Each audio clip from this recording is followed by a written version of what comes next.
What's good, peeps? Welcome back to JP Sports TV. So we're here to discuss what's going on at Arsenal right now, especially with um, the highest earner, Mesut Ozil. Now, I'm pissed off, you get me? But let's get this started first with what Mesut Ozil wrote today on his Instagram account. He wrote, "This is a difficult message to write to the Arsenal fans that I've played over for the past few years. I'm really deeply disappointed by the fact that I have not been registered for the Premier League season for the time being. Upon signing my new contract in 2018, I pledged my loyalty and alliance to the club that I love, Arsenal, and it saddens me that this has not been reciprocated. As I have just found out, loyalty is hard to come by nowadays. I've always tried to remain positive from week to week that there's maybe a chance to get back in the squad soon again. That's why I kept silent so far. Before the coronavirus break, I was really happy with the development on the new coach, Mikel Arteta. We've been on a positive way, and I would say my performances were on really good level. But then things changed again, and I was no longer allowed to play football for Arsenal. What else can I say? London still feels like home. I still have many friends in this team, and I still feel strong connection with the fans of this club. No matter what, I will keep fighting for my chance and not let my 8th season of the club end like this. I can promise you that this is the hard decision, won't change anything in my mindset. I will continue to train as best as I can and wherever possible use my voice against inhumanity and for justice." Again, he's finally spoken out. A lot of people have had different... I think majority of people felt like it's something personal with the board and some of the things he spoke out about regarding certain issues in different countries and what he stands for. And then there's also some people who just felt like he didn't deserve to even be in the squad because they believe that Arteta hasn't seen enough. But I always found that weird because I remember before the whole outbreak, Ozil was playing every game. Like, he was getting praised, he was working harder, he was playing much better. And even Arteta, prior to his arrival, I mean, when he arrived, he said one thing. He said, Ozil is a special player, and this is a player you have to basically find a system that resolves around them to get the best out of them. And that's what Arteta put Ozil straight into the squad, and he played a lot of games. And he was performing. Arsenal had a structure, and Ozil was at the heart of a lot of things going on at Arsenal. Now, after the whole thing, there was a lot of things that happened. Again, after the outbreak of the coronavirus, we saw that there was where a lot of teams basically demanded players to take a pay cut. And it came out that Ozil and a couple other Arsenal players refused to take a pay cut. And they said specifically that Ozil wanted to know exactly what where the money was going towards, you know, and that was it. He never told them he doesn't want to take a pay cut. He just said he wants to take his time to analyze what happens, you know, and see where that money's going. And that's exactly it. And he never got back in the team since then. So there's many reasons.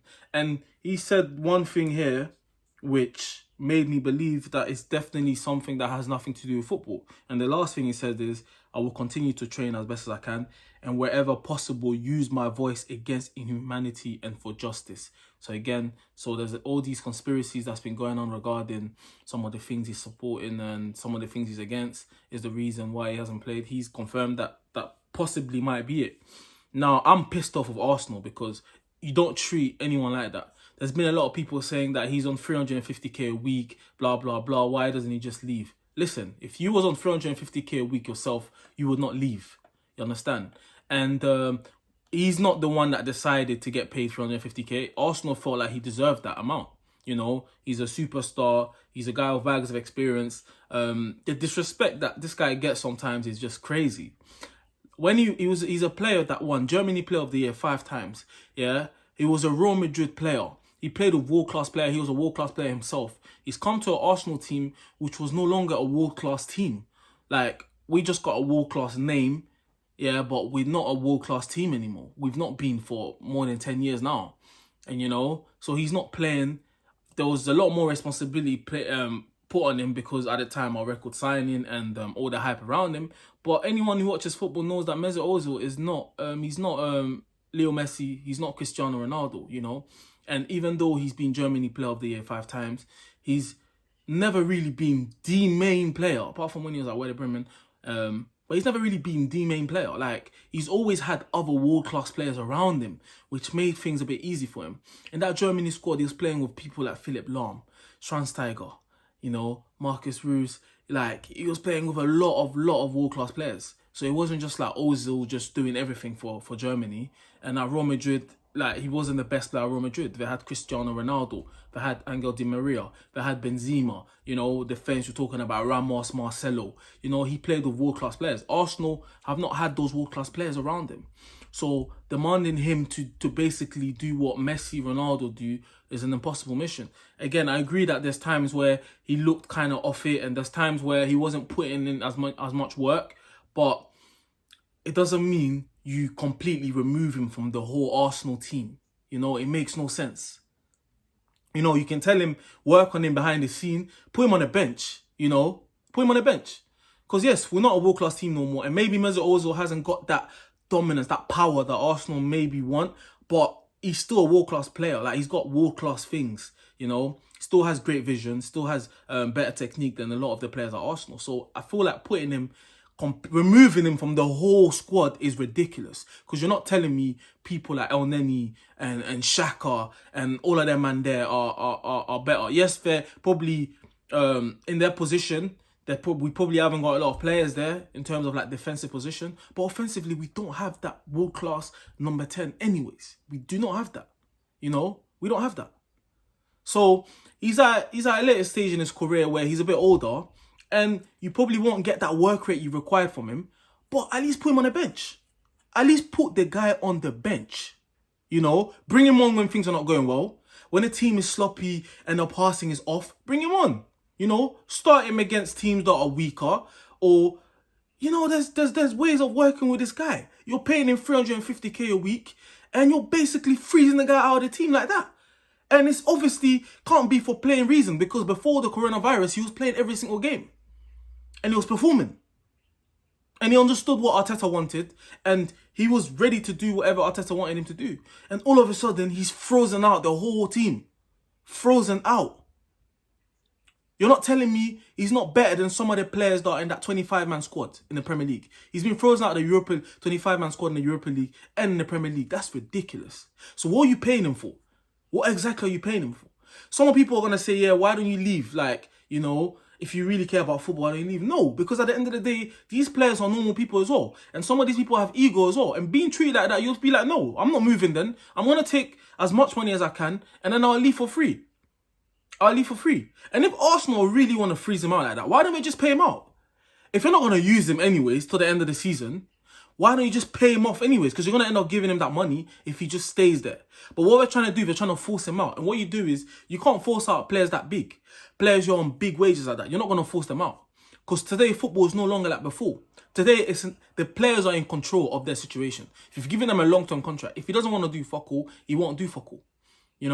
I'm angry. This is crazy. Like, Arsenal is a team that I love. I've been supporting Arsenal since I was bloody 9 years old, bruv. Like, and there's been so many things wrong with the board and some of the managers. And Arteta is basically heading down the field where Wenger was going down before he left Arsenal. I love Wenger till now. And I've always said that Arsene Wenger, some of the decisions he's made had nothing to do with him. He was protecting the people above him. That's what he was doing. So in the media, he will take all the heat.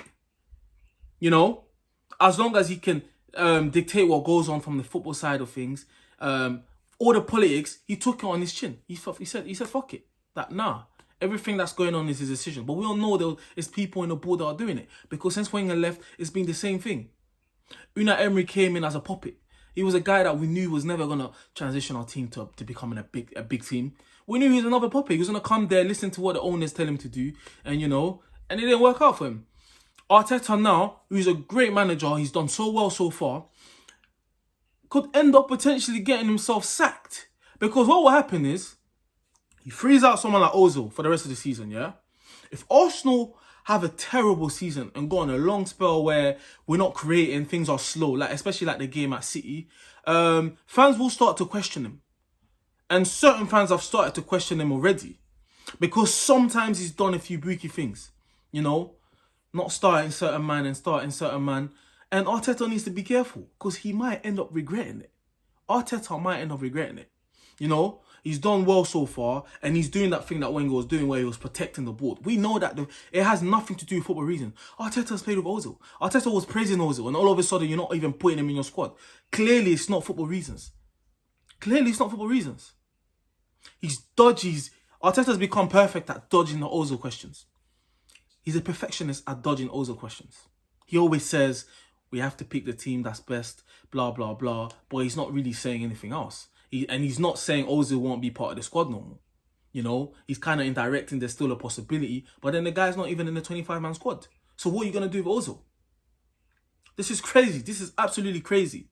Like, you can have your opinions about the player, but at the end of the day, he is good enough to play for Arsenal Football Club. Yeah?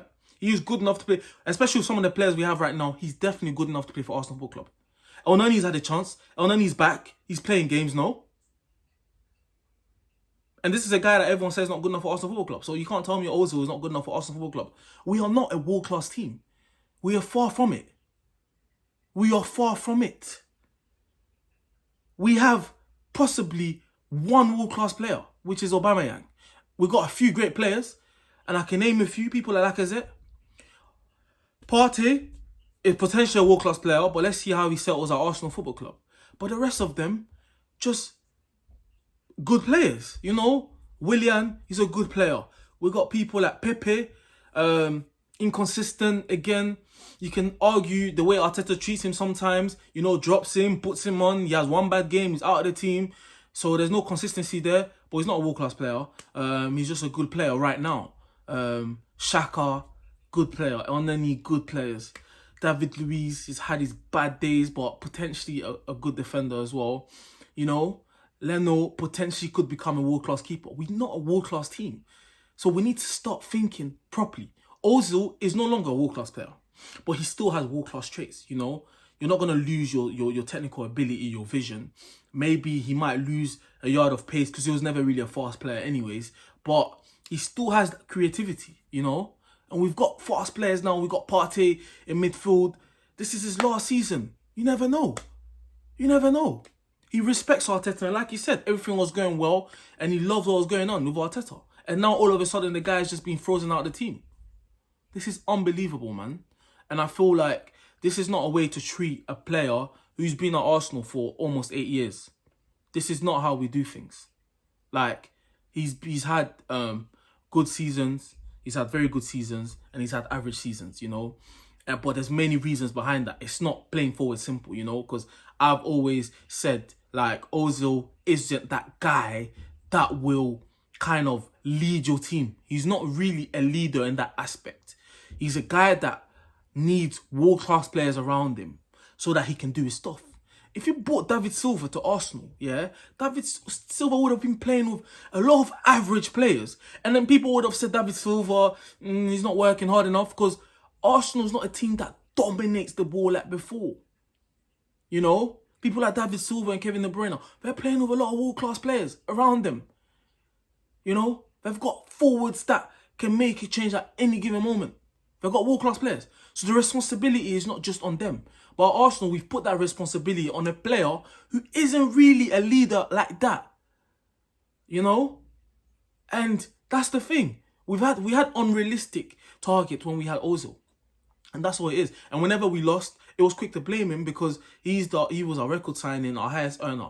But I didn't judge it like that. I just judged it from we're not a world-class team. And if we're not going to play to his strength, then you might as well just put him on the bench and bring him on if we need him, kind of thing, if things are not ticking. That's how I always saw it, man. But I'm angry, man. I'm pissed off, man. Because if we continue doing this, we're not going to return to being a world-class team. We're not. We're not. We'll know the main issue at our club is the fucking owners, bruv. We know they're the main issues. They don't even care about football. They're just there for the business. Man don't even come watch the games. They don't even care about Arsenal. They care about the money. You know, we're a well-run club in terms of how we do business. You know, we make money and our wages is not too over the top. We play a couple players, you know, a lot of money, but the rest of them are on decent salaries. You know, revenues, you've got big stadiums, most times stadiums packed out, all of these things. And this is just, it's terrible. How we treat players, it's terrible. We have to understand that football today, a lot of the power is in the players' court. You have to try and make the players happy, but at the same time, there needs to be a balance. You understand? There needs to be a balance. If players aren't performing, you have every right to keep them out of the team. But you can't freeze your players, because all you're doing is you're wasting money on investment. What's the point of giving someone 350k a week if you're not even going to put him on a bench? What's the point of that? Like, it's not going to work. The guy will not leave unless you buy him out of his contract. That's the only way. So then one goes on next now. This is bullshit, man.